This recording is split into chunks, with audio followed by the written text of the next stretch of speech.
tepi pantai sebuah kerajaan besar yang makmur, hiduplah dua putri cantik yang merupakan anak dari Raja Kertamarta.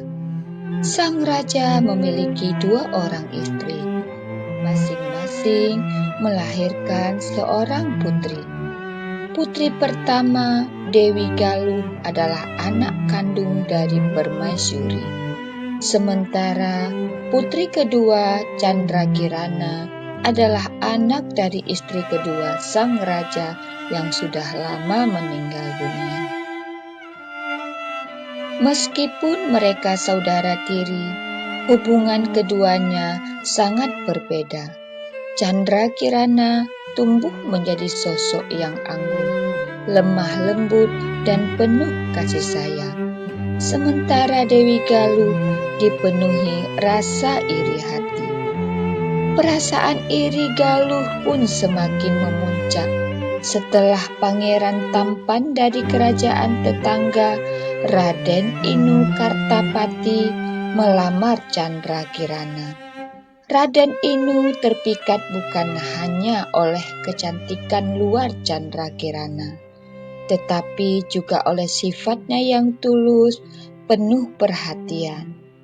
Dewi Galuh yang menginginkan perhatian Raden Inu merasa marah dan dikhianati, merasa kalah oleh Candrakirana. Ia kemudian bersekongkol dengan seorang penyihir jahat untuk menyingkirkan saudara tirinya Candrakirana. Suatu malam, Dewi Galuh bersama penyihir jahat menemui Candrakirana yang sedang duduk di istana. Di taman istana, sang penyihir mengucapkan mantra-mantra kutukan yang kuat untuk mengubah Candrakirana menjadi seekor keong emas kecil. Dalam kutukan, Candrakirana tidak bisa berkata apa-apa saat tubuhnya menyusut dan berubah.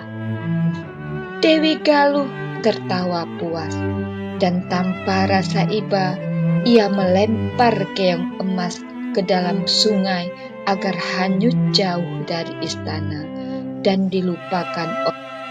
Setelah hanyut beberapa hari, keong emas itu akhirnya terdampar di pinggir sungai di sebuah desa kecil.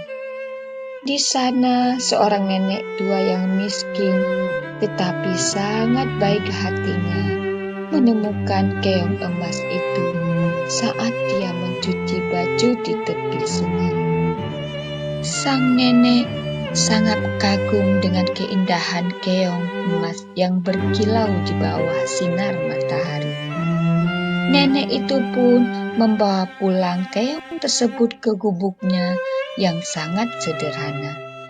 Dia tidak tahu bahwa keong emas itu sebenarnya adalah putri Candrakirana yang dikutuk oleh sang penyihir. Setiap malam ketika nenek tidur, keajaiban terjadi. Keong emas berubah kembali menjadi Candrakirana, meskipun hanya untuk beberapa jam. Sebagai bentuk terima kasih atas kebaikan nenek yang merawatnya, Candrakirana diam-diam membersihkan rumah, memasak makanan lezat untuk sang nenek. Keesokan paginya, nenek selalu terkejut melihat rumahnya yang bersih dan makanan hangat yang sudah tersaji. Padahal dia tidak pernah memasak. Ini terjadi berulang-ulang kali, dan sang nenek semakin penasaran siapa yang melakukan semua ini. Suatu malam, karena merasa penasaran, nenek memutuskan untuk bersembunyi dan mengintip siapa sebenarnya yang menyiapkan makanan untuknya. Betapa terkejutnya ketika ia melihat keong emas itu perlahan-lahan berubah menjadi seorang putri cantik. Nenek pun keluar dari persembunyiannya dan dia bertanya kepada putri cantik itu, "Sebenarnya kau siapa, putri cantik? Aku melihat kau berubah dari keong emas menjadi seorang putri cantik." Chandrakirana pun menceritakan kisah tragisnya kepada sang nenek. Dan dia menceritakan bahwa dia dikutuk oleh seorang penyihir dan kakaknya yang jahat hingga dia dibuang ke sebuah sungai. Sementara itu, di kerajaan, Raden Inu Kartapati merasa hancur mendengar kabar bahwa tunangannya, Chandrakirana, hilang tanpa jejak. Ia tidak percaya bahwa Chandrakirana pergi begitu saja tanpa kabar. Dan hatinya mengatakan bahwa sesuatu yang buruk terjadi. Maka ia memutuskan untuk mencarikan Chandrakirana. Tidak peduli berapa lama atau sejauh mana dia harus pergi mencari. Dan dia memutuskan untuk pergi ke sebuah hutan. Dalam perjalanannya, Raden Inu dipenuhi dengan tantangan. Ia harus melewati hutan-hutan gelap, gunung terjal, dan sungai besar. Namun dia tidak pernah menyerah. Dalam perjalanan, ia bertemu berbagai makhluk ajaib yang membantunya, termasuk seorang petapa yang memberinya petunjuk tentang keberadaan Chandrakirana. Petapa itu berkata bahwa dia harus mencari sebuah desa kecil di tepi sungai, di mana ia akan menemukan keong emas yang sebenarnya itu adalah Chandrakirana. Dengan penuh semangat dan penuh dengan hati yang berkobar, ia mencoba mencari desa tersebut. Raden Inu akhirnya menemukan desa itu.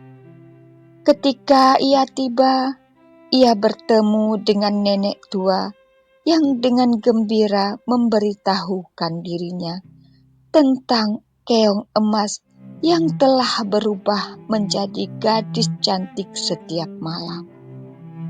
Raden Inu segera mengenali Chandrakirana, meskipun ia masih terjebak dalam wujud keong emas di siang hari. Dengan penuh rasa cinta dan keyakinannya, Raden Inu mencium keong emas tersebut, dan seketika kutukan itu pun terangkat.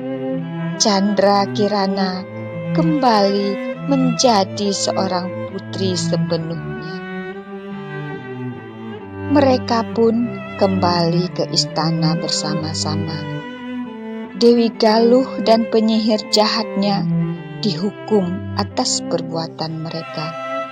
Sementara Chandrakirana dan Raden Inu menikah dalam sebuah perayaan yang sangat besar. Mereka memimpin kerajaan dengan penuh kebijaksanaan dan cinta, membawa kemakmuran bagi seluruh rakyatnya yang ada di kerajaan tersebut. Demikianlah kisah tentang keong emas. Pesan moral yang bisa disampaikan pada cerita ini adalah kebaikan hati dan kesetiaan akan selalu menang melawan kejahatan dan iri hati. Meskipun menghadapi tantangan dan kesulitan, cinta sejati akan selalu menemukan jalannya. Orang yang baik akan mendapatkan balasan yang baik, sementara orang yang jahat akan mendapatkan balasan yang jahat atas perbuatannya. Sampai jumpa pada cerita-cerita berikutnya.